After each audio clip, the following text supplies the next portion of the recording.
तो हेलो मेरे दोस्तों, कैसे हो? मैं हूँ राजवीर और आप देख रहे हो मेरा यूट्यूब चैनल ARV ब्रदर्स। तो भाई ये जो गाड़ी आप देख रहे हो पीछे, ये मेरी फेवरेट गाड़ी है, फेवरेट बाइक जैसा कहते हैं।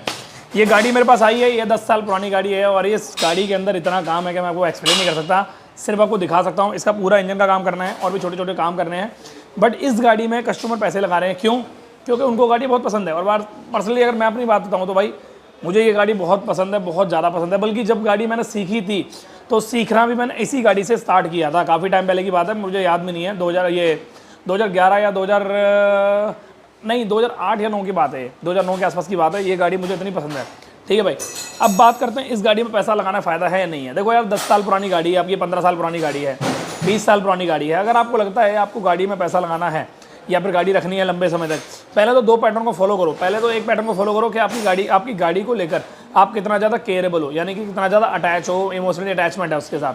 क्योंकि काफ़ी लोगों के लिए मोटरसाइकिल होती है ये, और काफ़ी लोगों के लिए इमोशनली अटैचमेंट भी होती है। ठीक है, जिनके लिए इमोशनली अटैचमेंट होती है वो क्या करते हैं, गाड़ी के अंदर पैसा लगाने से डरते नहीं है, पीछे नहीं हटते। पर किसी किसी के लिए होती है गाड़ी सिर्फ गाड़ी, यानी कि भाई इसमें पैसा लगाता लग रहा है, कोई नहीं, हटा धक्का दे, मैं नहीं ले लूँगा। बट मैं आपको बात बता देता हूँ, जितनी भी गाड़ियाँ आज की डेट में आ रही हैं, BS6 वगैरह जितनी भी वेरिएंट आ रहे हैं, भाई साहब ये गाड़ी 10 साल पुरानी है और आज भी जिंदा खड़ी है। देखो आपके सामने मेरे पास आई है, मैं इसको एकदम मस्त मक्खन कर दूंगा। ठीक है, पर जो 10 साल पुरानी गाड़ी है, अगर 10 साल बाद हम जाके देखें फ्यूचर में, तो ये जो BS6 गाड़ियाँ हैं 10 साल तक चलने के बाद आपकी गाड़ी में इतना परेशान करेंगी, आपको मैं एक्सप्लेन नहीं कर सकता। क्यों? BS6 में मोटर की प्रॉब्लम आने लगेगी। अभी हाल फिलहाल में कुछ दिन पहले की बात है, मेरे पास एक गाड़ी आई थी, जिस गाड़ी के अंदर BS6 गाड़ी थी, स्प्लेंडर, हीरो की स्प्लेंडर थी।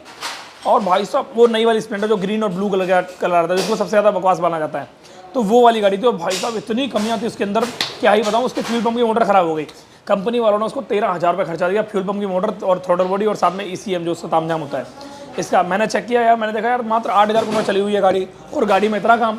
मैंने पूछा कस्टमर से, भाई उन्होंने बताया कि भाई मेरी गाड़ी की गारंटी थी पर कैंसिल हो गई क्योंकि मैंने गाड़ी की सर्विस टाइम पे नहीं कराई। तो भाई वो भी अपनी जगह सही है, कंपनी भी अपनी जगह सही है। भाई गाड़ी में गारंटी कहाँ से दे देगी जब सर्विस ही टाइम पे नहीं हुई? तो ये सब चीज़ें होती हैं। कहने का मतलब ये कि BS6 और इसके कंपैरिजन में बात की जाए तो भाई मैं तो इसको नंबर 1 बोलूँगा। आप क्या बोलोगे मुझे कमेंट करके बताना कि पुराने वाले मॉडल की गाड़ी, ये वाली गाड़ी आपको पसंद है या नहीं है। भाई एक नाम था इस गाड़ी का कि यहाँ पल्सर की सीरीज़ है, पल्सर इतना तगड़ा नाम था कि जितनी भी हमारी दिल्ली पुलिस में गाड़ियाँ होती हैं, मोटरसाइकिल होती हैं, सबको पल्सर दे दी गई थी। जबकि पहले बुलेट आती थी, आपको शायद पता होगा, पर अब पल्सर देते थे और अब अपाचे और अपाचे देते हैं। ठीक है, तो ये जो गाड़ी है इसको ओके करते हैं। इसका इंजन का पूरा काम करना है। इस कस्टमर ने इस गाड़ी में पैसा लगाने को बोला है, भाई मुझे पैसा लगाने कोई दिक्कत नहीं है, बल्कि मैं तो ये चाहूँगा कि इसका 5 साल का जो रजिस्ट्रेशन और एक्स्ट्रा हो जाए, मैं ये कोशिश करूँगा। मैंने कहा भाई अच्छी बात है, अगर ऐसा है तो इसके ऊपर एक वीडियो बनाऊंगा प्रॉपर तरीके से, क्या 5 साल का रजिस्ट्रेशन और हो जाता है, रोड साइड जो रोड का मतलब होता है कॉन्ट्रैक्ट हो जाता है वो, ये चीज़ मैं उसके ऊपर वीडियो बनाऊंगा। बट इस गाड़ी में इंजन का पूरा काम करते हैं। इंजन का काम करने से पहले कुछ ऐसी चीज़ें होती हैं जो आपको फॉलो करनी है। जैसे मान लो आपकी गाड़ी कोई नई गाड़ी है, एकदम नई ब्रांड न्यू है, उसका इंजन का काम निकल रहा है, 20-25 हज़ार किलोमीटर चली हुई गाड़ी। अब उसकी गाड़ी का इंजन का काम करने के लिए आपको ज़्यादा पैटर्न फॉलो नहीं करने, नॉर्मली पिस्टन का काम करना है, हेड का काम करना है, और क्रैंक में अगर दिक्कत तो क्रैंक का काम कर देना है। बट जो गाड़ी की इंजन की लाइफ उस जो आज की कर रहे हो उसकी लाइफ होगी, उससे ज़्यादा लाइफ इसकी होगी, क्योंकि ये गाड़ी का मजबूती, बिल्ड पावर बहुत ज़्यादा प्यारी है, बहुत ज़्यादा मजबूती है इसके अंदर। और अगर बात की जाए तो इस गाड़ी के इंजन का काम करने के लिए और लंबे टाइम तक चलाने के लिए इसमें करना क्या क्या पड़ेगा। पहली चीज़ ये, आपको ये चेक करना है कि इसके साइलेंसर को अंदर कोई दिक्कत तो नहीं है, ये प्रॉपर बंद तो नहीं है।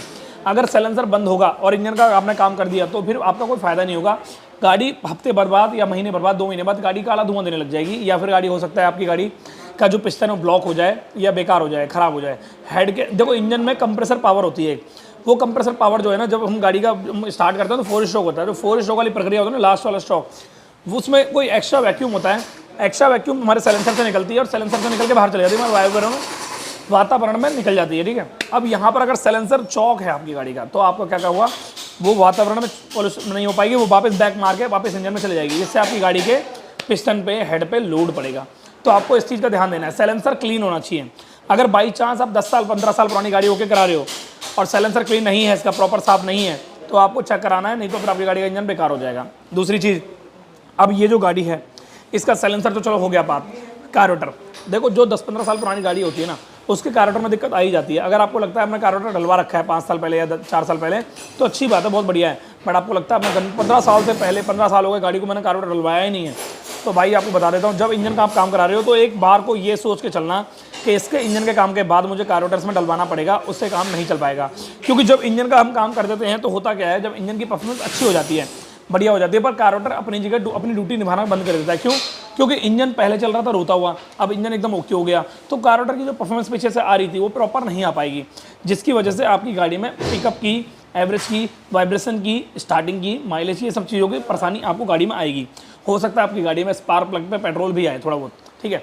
तो ये चीज़ आपको ध्यान देनी है। कार्बोरेटर को आपको चेंज करा लेना। काफ़ी सारे ऐसे लोग होते हैं जो कार्बोरेटर को चेंज नहीं कराते, सिर्फ स्लाइड डलवा लेते हैं। तो अगर स्लाइड आपको लगता है कि कार्बोरेटर बहुत नया है, एकदम नया, जैसे साल भर 2 साल पुराना है, 3 साल पुराना है, तो स्लाइड चल जाती है। बट आपको लगता है कार्बोरेटर, हमारा कार्बोरेटर 15 साल पुराना है, 10 साल पुराना है, तो कार्बोरेटर के अंदर स्लाइड कामयाब नहीं होती है, क्योंकि उसके अंदर बहुत सुई बराबर बारीक बारीक हॉल होते हैं, बहुत बारीक बारीक हॉल। वो जो हॉल होते हैं पेट्रोल की सप्लाई जाने से वो हॉल धीरे धीरे फैल जाते हैं, मतलब बड़े हो जाते हैं, बड़े हॉल बढ़ जाते हैं। तो जिसकी वजह से हमारा कार्बोरेटर की ट्यूनिंग प्रॉपर नहीं हो पाती है और कार्बोरेटर सही तरीके से सेट नहीं हो पाता है, जिसमें ओवर रेस की परेशानी सबसे ज़्यादा आती है। आपको एक बात बता देता हूँ, जब गाड़ी हमारा कोई मैकेनिक करता है, 10 साल पुरानी, 15 साल पुरानी गाड़ी जब करता है, तो गाड़ी की ट्यूनिंग को लेकर बहुत परेशान होता है। उसका रीज़न सिर्फ यही होता है, कार्बोरेटर का सही ना होना, ठीक है। उसके अलावा तीसरी चीज़ क्या है? तीसरी चीज़ है आपकी गाड़ी के, देखो इनको ना, जब इनका इंजन का आप काम कर देते हो तो इनकी वायरिंग एकदम ओके होनी चाहिए। वायरिंग में ग्राउंड वाला जो एक अर्थ का तार होता है, इनको प्रॉपर मिलना चाहिए। अगर आपने वायरिंग में ग्राउंड वाले वायर को प्रॉपर अटैच नहीं किया तो आपको नुकसान होगा, काला धुआं आने लगेगी या पटाखे मारेगी। दूसरी चीज़, इसकी जो प्लग है या स्पार्क प्लग दे रहे हो तो 2 प्लग होते हैं, एक तो होता है HT कॉइल वाला प्लग और एक होता है सेल्फ HT कॉइल वाला प्लग। तो ये दोनों के दोनों HT कॉइल जो है आपको चेक करनी है, अगर ख़राब होंगी तो आपको सही करवा के नहीं डलवानी है। काफ़ी सारे ऐसे भाई होते हैं जो क्या करते हैं, एक HT कॉइल ख़राब होती है और एक सही होती है, तो वो एक सही वाली कॉइल में वायर निकाल के दूसरी ख़राब वाली कॉइल में डाल देते हैं, जिससे गाड़ी स्टार्ट हो जाती है। बट एवरेज को लेकर, काले धुएं को लेकर, स्टार्टिंग को लेकर, पिकअप को लेकर दिक्कत आती है, परेशानी आती है, ठीक है। ये चीज़ आपको ध्यान रखनी है। उसके अलावा कभी भी अगर आप इन गाड़ियों का काम कर रहे हो तो इसमें ऊषा कंपनी का पिस्टन यूज़ करें, ऊषा, USHA, ऊषा, गॉट्स, मेले, इनका पिस्टन यूज़ करें। इनमें क्या होता है, पिस्टन बहुत सही चलता है। और अगर आपकी गाड़ी में पिस्टन आपने काफ़ी बार डलवा चुका है और आपकी गाड़ी इसका पिस्टन 100 नंबर का निकला है, तो 25 या 50 नंबर का पिस्टन बोर कराएं स्लिप डलवा के। इन गाड़ी के अंदर अगर आप सिलेंडर किट, ब्लॉक किट डलवाते हो तो डलवा सकते हो, कोई इशू नहीं है, बट उसके लिए आपको काफ़ी लंबा तामझाम फॉलो करना पड़ेगा। तो मैं आपको सलाह यही दूंगा कि इसके अंदर आप पिस्टन नॉर्मली बोर करवा के डलवा सकते हो, एक अच्छे बोर वाले से, ठीक है। जब भी इंजन का काम कर रहे हो तो आपको एक हेड के अंदर वाल सील, वाल गाइड, वाल ग्रैंड, इनका काम कराना पड़ेगा।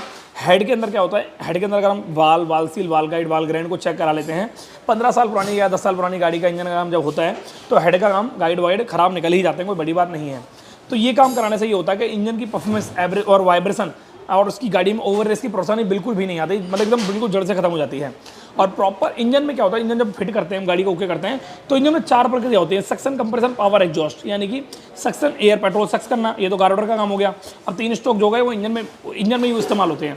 पहला होता है हमारा सक्शन कंप्रेसर, ये सक्शन, और दूसरा होता है हमारा कंप्रेशन। जो हमारा एयर और पेट्रोल गाड़ी के पिस्टन पे आया है, वो जो मिक्सचर है वो पिस्टन पे आएगा, और पिस्टन उस टाइम होता है BDC पे, बॉटम राइट सेंटर पे। तो उसके बाद जब हमारी गाड़ी में तीसरा स्ट्रोक काम करता है तो वो हीट होता है, वो ऐसे करके, और उसके बाद हमारी गाड़ी के अंदर चिंगारी लगती है प्लग के अंदर, उसमें ब्लास्ट हो जाता है। तो जब वो ब्लास्ट होता है तो ब्लास्ट होने के बाद जो वैक्यूम होता है वो प्रॉपर तरीके से बंद कमरे में होता है, और वहाँ पे सिर्फ एक ही चीज़ मूव होती है, पिस्टन। तो वहाँ पे प्रॉपर लगने में जब भी फायदा होता है जब गाड़ी का इंजन बिल्कुल बढ़िया तरीके से ओके है। इससे ये होगा कि आपकी गाड़ी सालों साल चलेगी। और एक चीज़ सबसे ज़्यादा इंपॉर्टेंट है, आपकी गाड़ी का एलॉय व्हील एकदम फ्री होना चाहिए, डिस्क ब्रेक वाला एलॉय व्हील। क्योंकि ज़्यादातर पुरानी गाड़ियों में क्या होता है, ये जो कैलीपर आप देख रहे हो, ये वाली कैलीपर, ये कैलीपर जाम हो जाती है, हीट होने पर पहिया जाम करती है, जिसकी वजह से गाड़ी में 50 किलोमीटर बाद, 100 किलोमीटर बाद गाड़ी में व्हील जाम होने की परेशानी आती है। व्हील जाम होने की परेशानी अगर गाड़ी में आएगी तो गाड़ी की क्लच प्लेटें जल्दी फूक जाएंगी, गाड़ी बहुत ज़्यादा ओवर हीट होगी, एवरेज बिल्कुल नहीं देगी, और इंजन पर लोड पड़ने से इंजन भी धीरे धीरे करके बोल जाएगा, ख़राब हो जाएगा। ये चीज़ आपको ध्यान देनी है, ठीक है भाई। तो इस वीडियो के अंदर मैंने आपको यही बताया कि भाई इस गाड़ी को लेकर अगर बात की जाए, सबसे इंपॉर्टेंट अगर मिथ की बात की जाए, इस गाड़ी में पैसा लगाने से फ़ायदा है या नुकसान है, ये चीज़ बता देता हूँ मैं। देखो, अगर किसी ढंग के मैकेनिक को पकड़ रहे हो, किसी ढंग के मैकेनिक को, वो दावा करता है कि हाँ मैं गाड़ी बहुत बढ़िया कर दूंगा, पूरी जिम्मेदारी है, तो आप उसमें पैसा लगा सकते हो। अगर बात की जाए ये वाली गाड़ी किसी कंपनी में ले जाकर, ऑथराइज कंपनी में ले जाके आप इसको काम कराते हो, तो इसकी जिम्मेदारी मैं नहीं ले सकता भाई आपको बताने की कि हाँ कामयाब हो जाएगा, नहीं हो पाएगा। क्योंकि कंपनियों में क्या होता है, वीक पॉइंट होता है। आप इस गाड़ी को लेके गए कंपनी में, इंजन का आपने काम करा लिया, बट कंपनी में क्या होगा, जिस दिन इंजन का काम जो मैकेनिक करेगा, अब मान के चलो ओके हो गई, बढ़िया एकदम मस्त चमका दी गाड़ी, उसके बाद जब सेकंड सर्विस कराने ले जाओगे, फर्स्ट सर्विस कराने ले जाओगे, तो फर्स्ट सर्विस वो जो इसने इंजन का काम किया था वो नहीं होगा, वो कोई और होगा और वो इंजन सर्विस करेगा। उसे क्या पता इंजन की सेटिंग कैसी है कैसी नहीं है, वो जो मैकेनिक है वो मैकेनिक थोड़ी ना उसको समझाएगा, वो तो अपनी गाड़ी कर रहा होगा। तो रूल्स रेगुलेशन इतने ज़्यादा होते हैं कि मैकेनिक आपस में मैकेनिक से बात नहीं करता भी है तो दिक्कत होती है बोलने में। तो ये चीज़ें आपको फॉलो करनी है, ये चीज़ें परेशान करेंगे आपको बाद में दिक्कत। तो हाँ, अगर आप चाहो तो कंपनी में काम करा सकते हो, बट वहाँ पर उस मैकेनिक को पकड़ो जिस मैकेनिक से आपने इंजन का काम कराया था। ये मैं पर्सनली अपना खुद का एक्सपीरियंस बता रहा हूँ, क्योंकि ये बहुत ज़्यादा ज़रूरी होता है गाड़ी के लिए। ज़्यादातर लोग होते हैं वो सोचते हैं मैंने इंजन का काम करा लिया कंपनी में, मैं हो गया फ्री। ऐसा नहीं है, इंजन का काम आपने कराया है, इंजन का काम जिसने किया उससे पूछो एक बार कि गाड़ी का सेटिस्फेक्शन दे पाएगा नहीं दे पाएगा। तो ये सबसे ज़्यादा ज़रूरी चीज़ होती है। बाकी मैं उम्मीद करता हूँ आपको ये बातें मेरी समझ में आई होंगी। अगर आई हैं तो मुझे कमेंट करके बताना। बाकी एक छोटी सी कमेंट आपसे बोलूँगा करने के लिए, इस गाड़ी को लेकर आपको अगर प्यार दिल में है, आप चाहते हो दोबारा मार्केट में उतरे यही मॉडल, तो मुझे कमेंट करके बताना उतरना चाहिए नहीं उतरना चाहिए। मेरे को बहुत पसंद है गाड़ी है। तो ठीक है, मिलते हैं नेक्स्ट वीडियो में। उम्मीद करता हूँ वीडियो पसंद आई होगी। पसंद आई तो नीचे लाइक करके कमेंट को ब्लैक कर देना, कमेंट करके बताना, लाइक कर देना, वीडियो को शेयर करना, और मिलते हैं नेक्स्ट वीडियो में एक बढ़िया सी वीडियो में। Bye bye, take care.